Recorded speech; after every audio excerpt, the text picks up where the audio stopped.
नमस्कार, मैं हूं सोनिया तोमर। हमारे चैनल में आपका स्वागत है। आइए चलते हैं आज की खबरों की ओर।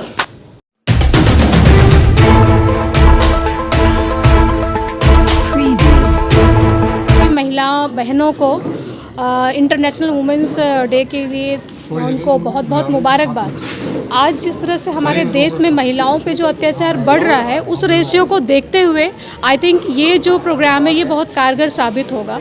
और ये पहल हमें सिर्फ यहीं तक नहीं, हमारी जो ऑर्गेनाइजेशन है रियल हेल्प ब्यूरो, ये हर डिस्ट्रिक्ट में और कस्बे में जाकर हमारी महिला बहनों को जस्टिस उन्हें कैसे वो पा सकती हैं, ये चीज़ें बताई जाए। ये भी परेशान हाल हैं जो कि खर्चा नहीं उठा सकती हैं, उनको यहाँ पे जस्टिस मिल सकेगा। तो हमें एक ज़रूरत थी उनके सामने इस चीज़ को रखने की, और वो आज पहल रियल हेल्प ब्यूरो ने की है। और विधिक सेवा प्राधिकरण जो कि एक बहुत अच्छा पहल कर रही है, जिसमें सराहनीय है ये उसके लिए, क्योंकि हमारे बहुत सारे ऐसे तबके आज भी पड़े हुए हैं जिनको इन चीज़ों के बारे में कुछ भी मालूम नहीं है। तो आज ये सबसे बड़ा गिफ्ट है ये इनके लिए, और ये अपना हक ले सके, इससे ज़्यादा हमें और क्या चाहिए। जो अत्याचारों के रेशियो में कमी आए, हमें इससे ज़्यादा और कुछ नहीं चाहिए।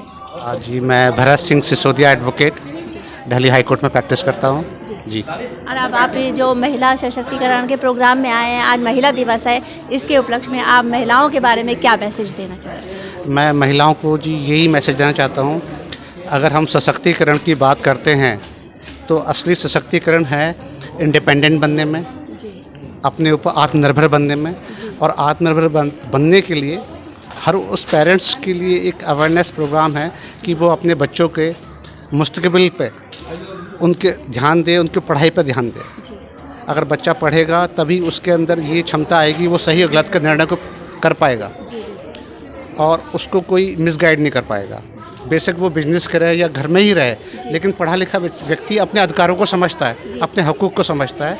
तो हमें हर उस व्यक्ति को अपने उसके हकूक़ का ज्ञान कराना है, उसके राइट्स का ज्ञान कराना है, ताकि कोई इसको स्पॉइल ना कर पाए, कोई फ़ायदा ना उठा पाए।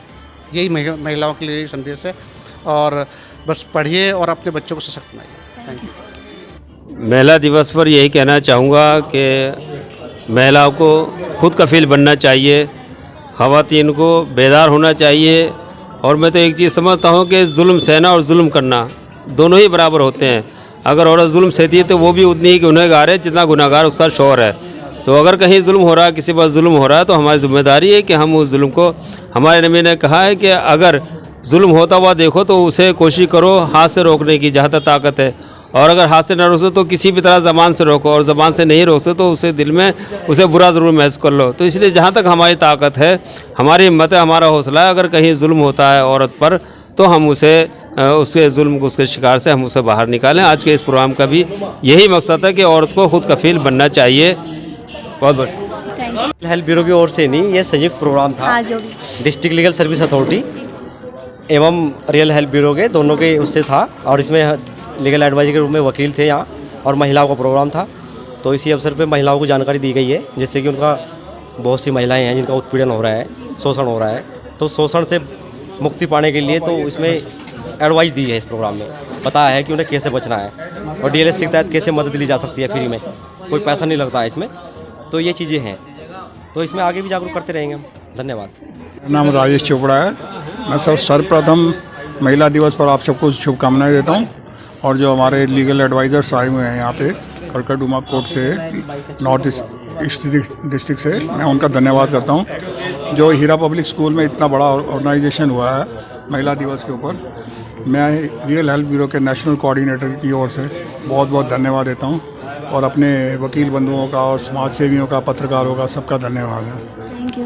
टुडे न्यूज की कुछ खास खबरों से अपडेट रहने के लिए हमारे चैनल को लाइक, शेयर, सब्सक्राइब करें और हाँ, साथ ही बेल आइकन दबा दें ताकि हर खबर आप तक पहुंचती रहे।